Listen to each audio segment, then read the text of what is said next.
Welcome to CDDC Apparel presents Dress Down with me, your host Greg Chalmers, and looks like my mirror image tonight is Christopher Shields. Yeah, I know this is kind of happened purely accidentally, but it's just kind of sort of tipped up in uniform, didn't it? I know. Thing is, mate, see with those headphones on and that hat, you look like you should work in like a very sort of questionable chicken shop. Just, can I take your order, please? To be fair, you've got an identical outfit on as well. I know, I just wear it better than you, but you've got. You see the light on your face is like the light from a warm grill. It's the light from a warm grill. It's look like I'm fucking stood at a hot plate dishing out fried chicken. Alright, let me just see if I can. Oh, is that mate. better? That is a wee bit better. Know. You don't look. You don't. That is better, mate. Don't look as orange. Aye. As I did last time. It's a bit better. It's a bit harsh on the old peoples, but I'll roll with it. Good, mate. That's what I like to hear. So, mate, because we've got loads of guests lined up in the coming weeks, but you brought to my attention the other day that this is our anniversary. Yeah, man. We've been doing this for a full year. 1 whole year. Well, I mean, you've been doing this probably longer. Yeah, no, but it didn't count because we had a pellet doing it with me before. Well, it's just one of those, isn't it? Let's just kind of sail over that one. Nah, Mac's a good guy. Mac is a good guy. He just wasn't built for the podcast game. No, not built for podcasting. Talks a lot of shit. Amazingly, not that great for podcasting.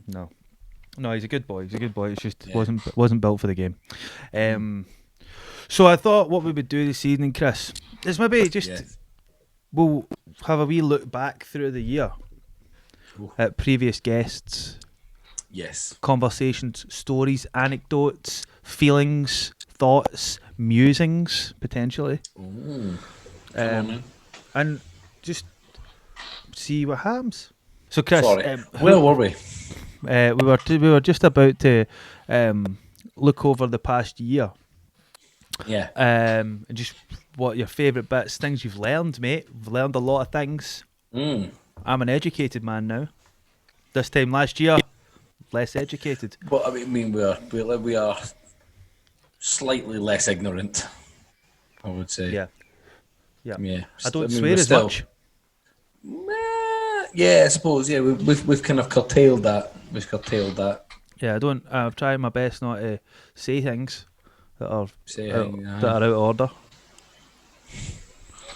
Growth. Yeah, it has been largely successful. It has been.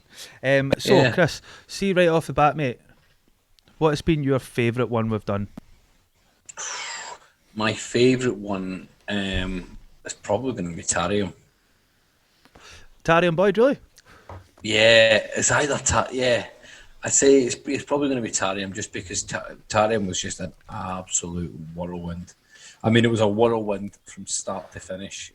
Yep. I mean, like even when I got when I get put through to Tarium and stuff, and then I get this phone call. I messaged. I think I must have messaged him. I phoned him and he's like, "Yo, yeah, what's happening? Yeah, man, I haven't really listened to any of it, but I haven't listened to your stuff before. But my last podcast was a bit raw because I kept talking about other podcasts, and then." Actually, I'm on my bird's phone, so yeah, I don't have a phone this number. And I was just like, what is going? I came away from the conversation going, what has happened? Like, what the fuck has happened? And it was, don't have a phone this phone. Yeah, don't you dare phone me back. And I'm like, right, okay, cool. But yeah, man, and then he just came on and it was just, I mean, he come out with, we spoke about it a few times, but the jar of bees analogy. Beautiful. Was just incredible. I mean, that is a genuine highlight for me. Yeah. We were just like, oh, wow. No, it was because do you know what was beautiful about that anecdote is because he was discovering it as he was saying it. Yeah. He didn't know where that was going. Not a clue. Not a clue. And the And thing, it's what I always loved about the about it, mate, was what I loved about it was how open he was. It's true. The minute he said it, immediately called himself on it. Like I always say this. Always say this. Never said this. Literally discovering it as I'm saying it. All right, cool. Where's this going? And he had a coach as well, which I quite liked. A wee guy in the corner going, you can't say that, Tario. Stop talking about trackies. Aye. What about yourself? What was your standout moment? My favourite one we did was Tom Ury. Yes. Yeah. Mate, literally from the word go. Do you know, see when anyone ever asked to hear one, I always send them Tom Ury's because it was just hilarious. From the word go, Tom Ury is so funny, so likeable, and his stories were incredible. And just, do you know, the thing that cracked me up was I'll tell the story just now. So for anyone listening to this, Tom Ury played Martin in Still Game. With the very famous, maybe if you have a jobby, Martin, your mum will wipe your ass for you, Martin, right? And what I love about this is that he says it's followed him around for years, to the point where he was going into hospital to get quite serious surgery, and he said he was shiting himself, and he's lying on the bed about to go into the operating theatre, and the orderly guy's like, "So how you feeling, Tom? Are you okay?" And he's like, "Oh, I'm worried." And the guy went, "Maybe you've a shite, Martin. Your mom wipe your ass for you, Martin." And he's like, not a time. Class. It was it, mate. Do you know what? It was an incredible one, but that one for me is slightly tinted with the fact that I sat there and said nothing. I know. I literally said no. I said maybe about 4. I could probably count on both hands the amount of words I said in that hour-long podcast. Yeah. Do you know what I mean? And I just remember thinking, like, but his stories were that incredible. The funny one for me, do you know what the thing is? I listened to it the other day. I think I was letting Melissa hear it, right? And there's a bit at the beginning where he's like, "I've grown this beard," and then you just hear me going, "It looks like a badger's back." Right? What the fuck does that even mean? Who knows, man? Looks like a badger. Just went, I'm going to say something. Badger's back. I know, mate. I think I realised quite early on when he started talking about fucking doing panto in January. It was OAPs. It smells of pish and lavender.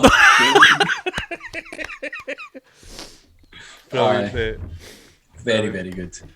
Very good. When he was talking about Shaking Stevens. Yeah. He's like, being shaky. It was just, you know what? Like, it was one of those when you kind of went back through it, like all the bits that he's been involved in as well. Mate, he supported Tom Jones. I know, and it didn't stay after. Didn't stay. He's a lifelong fan of Shaking Stevens. Supported him. Didn't he stay to watch it? Yeah, and he sang at the proms or something like that. Yeah, he did proms in the park. Sang Dormo, proms in the park. Didn't stay afterwards. He was fucking.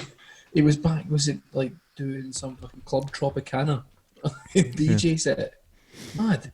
He produced all the music for the Still Game Live stuff at the Hydro. Yeah, I mean, just when you. And his brother taught us geography. If you're listening to this podcast and haven't listened to the Tom Ury one, go and listen to it because it's incredible. It is incredible. So, mate, what has been the best story somebody's told us on the podcast that you can remember? Like, whether it be like hard hitting, funny, or otherwise. I think it's got to be one of the early ones. It was one of the very, very early ones. Kieran McInnesby's story about the Brazil tops. Yeah, forging the signatures. Yeah, forging Bebeto's signature. Like, I mean, Colin the Henry. fact that he's even Colin Henry. Like, it's just like, for a football fan of our age. Yeah, like it is a who's who of like Scottish football heroes, and just like the Brazil team of France '98 were just incredible. That was You know what I just mean? me and And Kieran, just that one, wasn't it? that was just you and Kieran. So that was back in the air. Like that was so Kieran was kind of the first unofficial guest that I You had got on. acquired.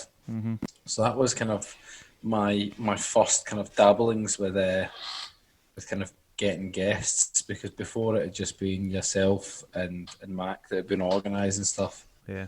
And then in the background, I managed to get a hold of Kieran so he could come on. And then kind of lockdown had happened.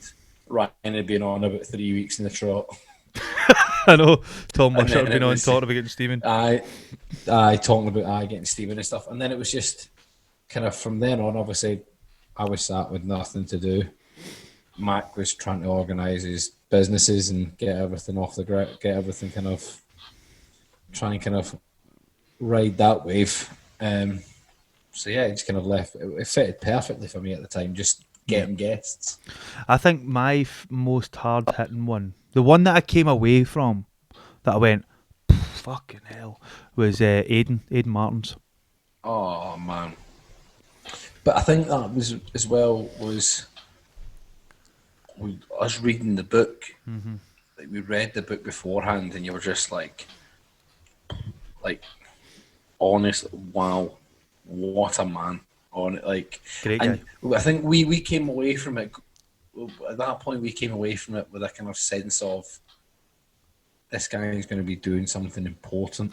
Yeah, we both said that after the podcast, didn't we? We said Yeah, that boy's on yeah. his way up. Something's going to happen. That guy's going. That he's doing things. He's doing the right things. He's meeting the right people. He's going to change some stuff. That boy, and he's not only that, right? Aidan's a great guy. How many guests has he sorted us out with? And we talk to him on a semi-regular basis. Cracking guy. Yeah. Genuinely, like I could not speak highly enough of him. Yeah. Like I'm really looking forward to hopefully get the opportunity to actually meet him in person as well. Yeah. Like because I mean the guy's done so much for this podcast. Like, and I can't wait for his second book, because he said he would come on again and do the second chat. Oh, he's already booked in. Yeah, 100%. Yeah. He's already booked in. The minute it's out, I'm like, right, big man. Do you know what? I would actually quite like to do Aidan's in the room if it was possible. Yeah, 100%.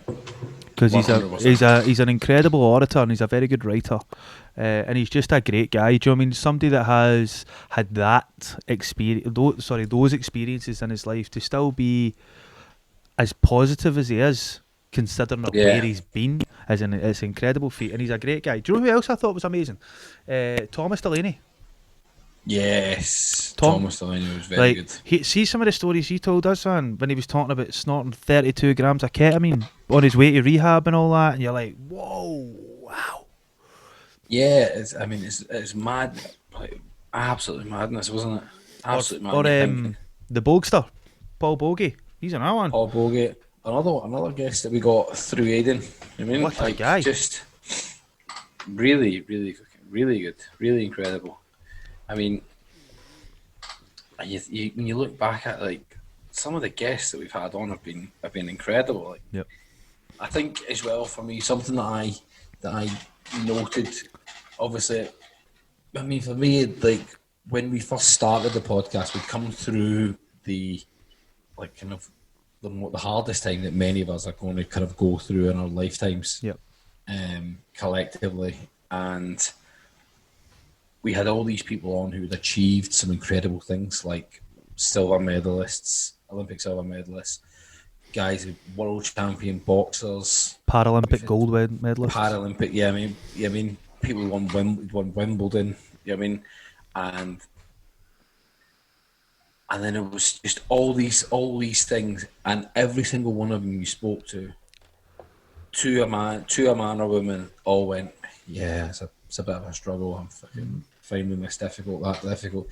And you found people just kind of opened up, and you got kind of snippets of people, and you were like, it was nice. It was nice to kind of a bit of validation as well, because you're sat going, this is hard, man. This is hard. I mean, because at that time, I'd left the army, and had no prospect of anything. I didn't really know anyone over here. Didn't have any plan. That was just kind of like I knew what I wanted to do or what I would like to do, but nobody fucking knew when anything was going to open, when we were going to get back to things. So I'm sat here going, am I going to have to bite the bullet, go and get the fucking green pajamas back on and go into the army? You know what I mean? Thinking, shit, I'm going to have to go back in with my tail between my legs here. Yeah. But thankfully it worked out. You think though those people, especially the athletes, the ones that we're talking about, the Olympians and Paralympians and stuff, they were all gearing up for the Olympics. So if you can imagine, your entire focus for 4 years is on this 2-week period, and then bang, the rug gets pulled away from underneath you. Yeah. And your life is basically just, well, stop now. I mean, actually, did you see on Alan Sinclair's Instagram? I don't think he's going to the Olympics. Is he not? No, I don't think so, mate. He put up a post. But that's it, mate. Do you know what I mean? It's things like that. You know, you think people who, I mean, he'd have went last year, but he's not getting the opportunity to go again. It's stuff like that. It hit everybody, mate. And that's, I think you were saying, I've said this in the podcast a few times, but I remember saying it when we were talking to, I think it was when I was talking to Luke Patience. I said that lockdown, COVID has been the great equaliser from rich to poor. Everybody has been stopped in their tracks, and what you were saying about validation, I think, is completely correct, because if you're thinking, oh, I feel shite, this, that, and the next thing, but so does everybody else. It's not like you're being left behind, you know. And it's something we had zero control over, and everyone just had to find a new normal, find a new way to live. Yeah. And I really think that now that everything's starting to reopen again, I think if we had those same conversations with people, the podcast would have been completely different. We probably wouldn't have gotten such an insight into people's psyche that we did last year. Do you know what I mean? Yeah, I think you're absolutely right. I think, and as well, it was one of those that it gave us an opportunity to step outside our own little echo chamber, 100%, and get the kind of and get the thoughts and kind of musings of people in wildly. I mean, we've had like having guys like Michael Naylor on. I mean, like support the Spice Girls, a backup dancer for the Spice Girls in their tour, their last tour. Like, I mean, like these are experiences that you're like, and Mick Scott as well. Like a good friend of ours, very, very good friend of ours. And when you listen to him talking about his industry and how things are going to go very, very early on he was on maybe what? I think he was on episode 4. In the first, it was definitely in the first 10 podcasts that we had. And you're listening to him and you're going, and how well he spoke and kind of his views and his visions on things. It was impressive, mate. It was one of those you're like, I remember coming away going, wow, because obviously we know Mick as wee Mick. Yeah. Do you mean? And it was just when he came across, I was very, very impressed. I was impressed with him. Very impressed with him. Yeah. He had a viewpoint. But just by because of his own circumstances, he had a viewpoint that was unique, that we would never have, you know. But he's come out of lockdown swinging. Oh, 100%. He's come out he's performing at the London Palladium in the West End, man. Madness, I mean, wee guy for Clydebank, man. And but the thing is, you think like. It's quite nice for him as obviously as well, because we know the job that he did have lined up prior to lockdown happening, and then that being pulled away from him, and he's got a job of equal standing, probably if not higher standing within his given profession. And for him as well, it's a bucket list thing. Do you know what I mean? 100%. The West 100%. End. Do you know what I mean? Yeah. It's I think another one of my favourites was the baffling cacophony that was the time we spoke to. What'd you think of that?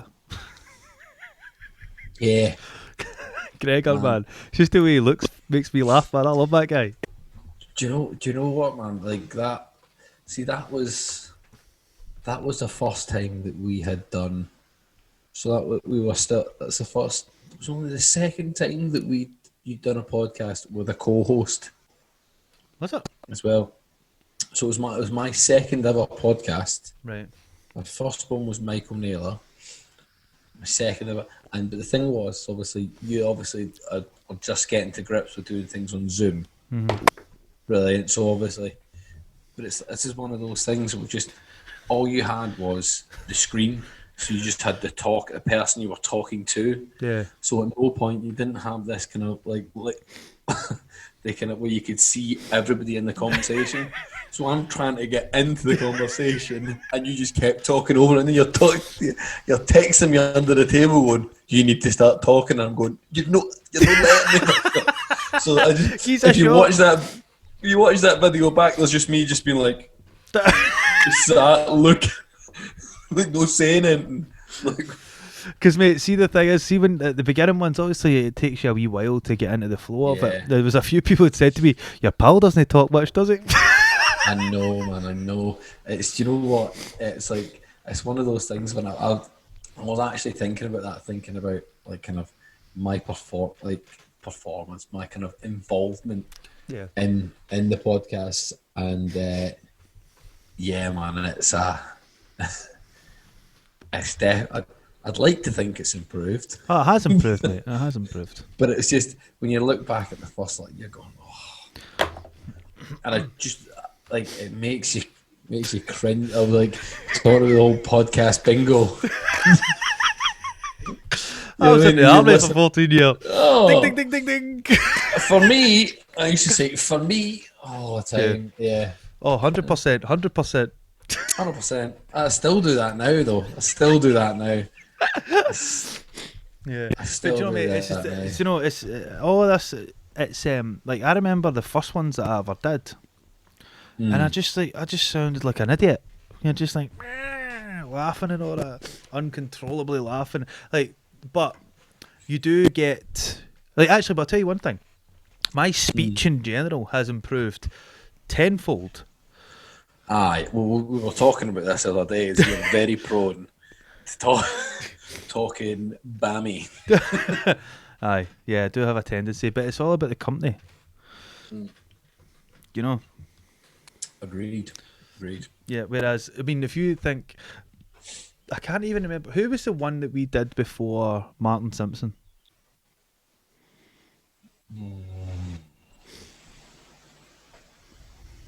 I can't remember. I can't remember who it was, but whoever it was, if you listen to that one and then listen to me talking like to Martin Simpson, you'd think it was two separate guys. Suddenly I'm like, yeah. And with us this evening is the managing director of D-Side Water, Martin Simpson. How are you, Martin?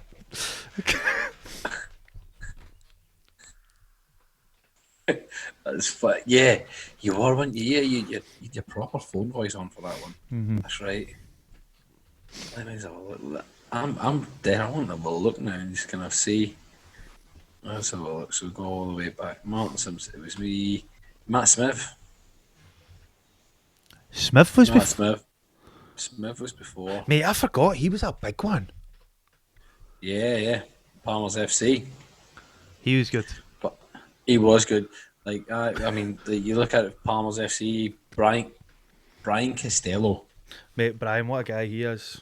Brian Costello's have been very, very good. So for anyone listening who doesn't know who Brian Costello is an NLP practitioner and mental health expert. Yes. He's been on the podcast twice, but you've never spoken to him, have you? No, I haven't ever spoken to him. Yeah, no. So I did one myself with Brian, and then Mick and I did it. Mm-hmm. And but Brian, very, very funny, and just a likeable guy, Brian Costello. Yeah, really, really good. Mm-hmm.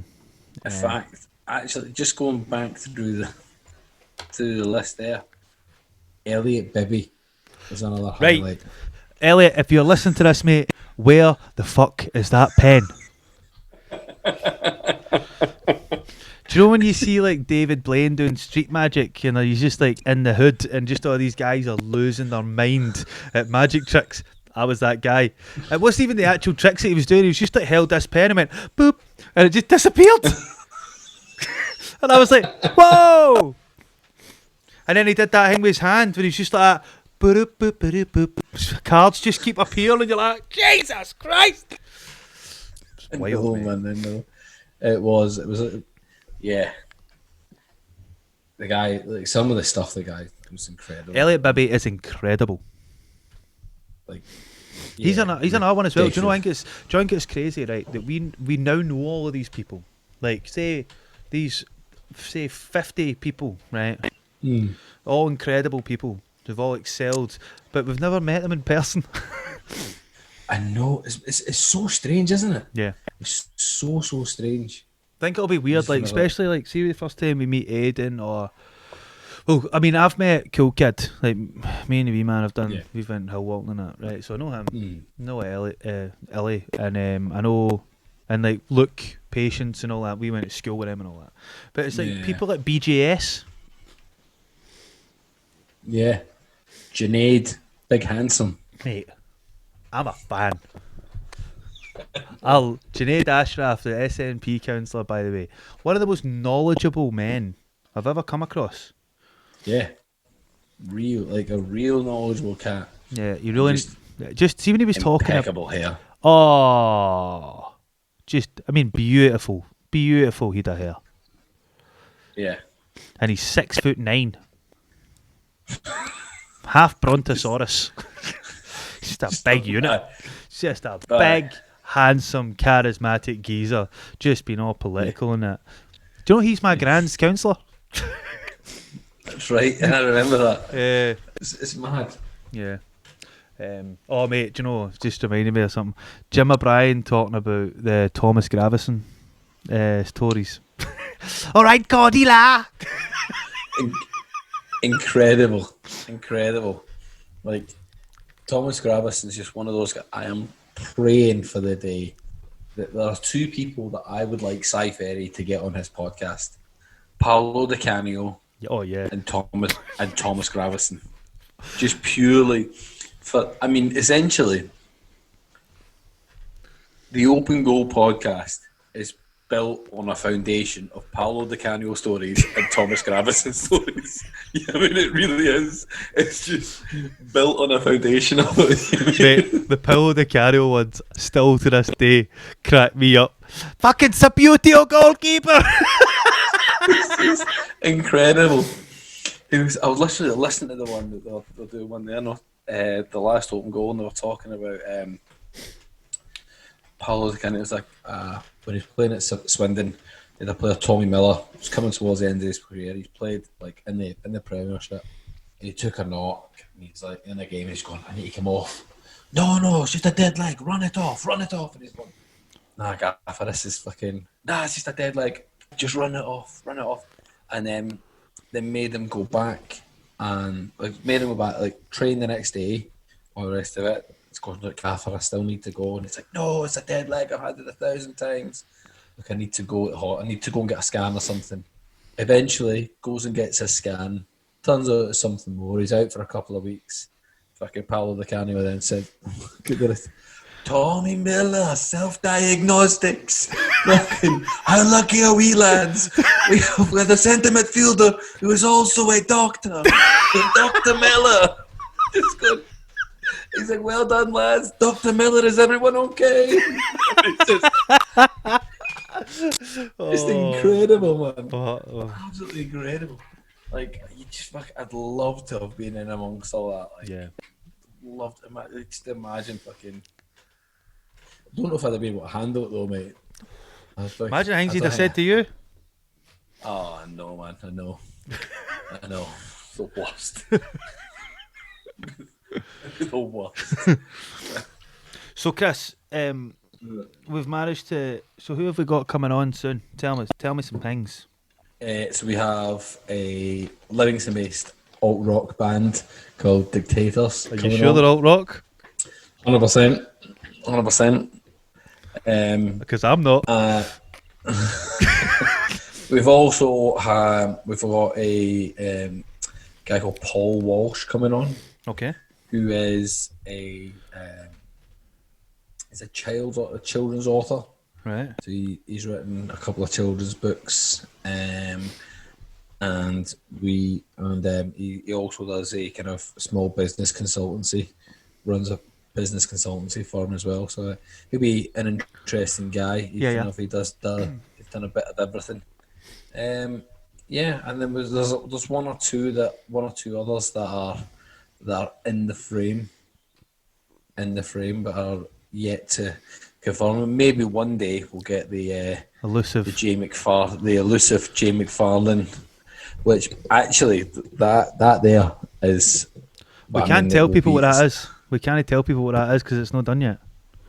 It's not done yet, but No. All I will say is, listen to the episode because it is an episode unlike any other. Yeah. I mean, I think that's all we can say. It's a special episode. I can't believe. Do you know I've told people that I know about that? Folk are like, "Hey, what?" I know, man. It's crazy, absolutely crazy. Who would you like to get on? I mean, are we talking kind of realistic? Realistic guy. Realistically, who would I like to get on? I would really love to speak to Mark Dallas. Okay.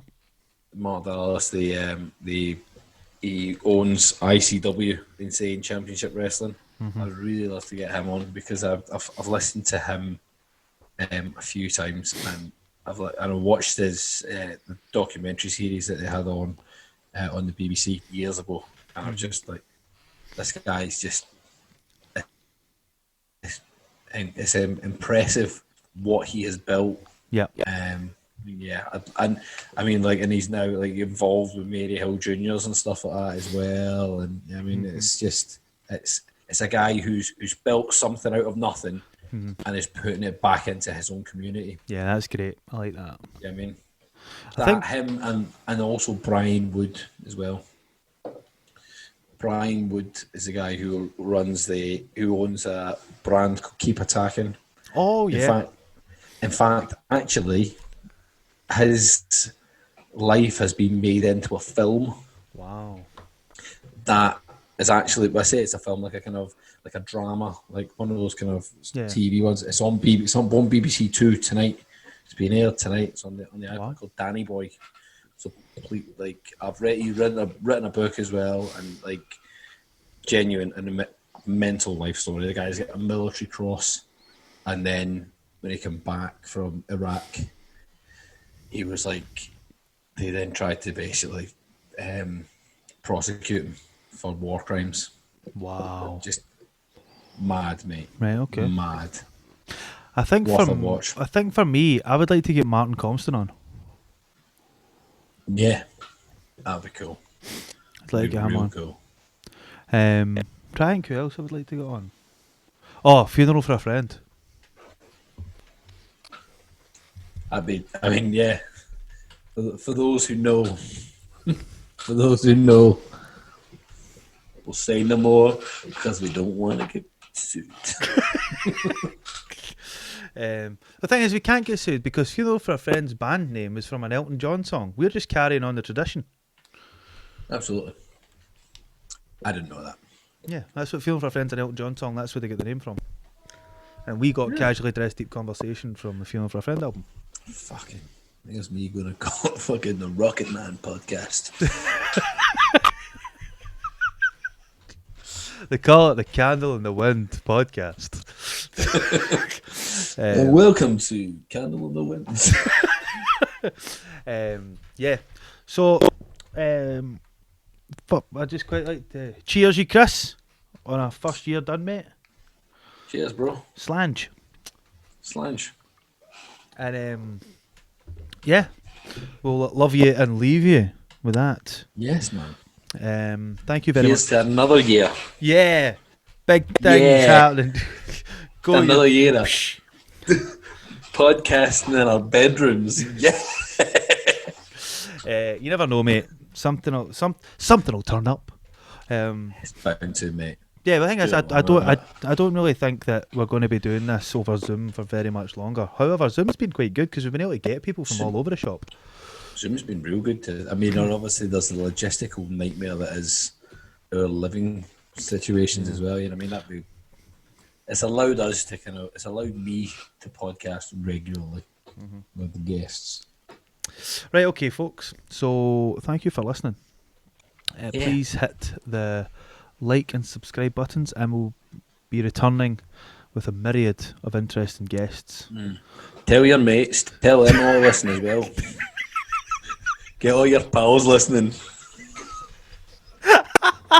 Tell your ma. Tell everybody, get them listening. We need listeners. Get them and listen to us. Talk pish. Right, okay. Exactly. Thanks for listening, folks. Preach for the years. Sorry. Fucking ruining my head, did you think? I know, mate. I'm sorry. I'm excited. I don't know why. Yeah. Oh, it's dairy milk for the lungs.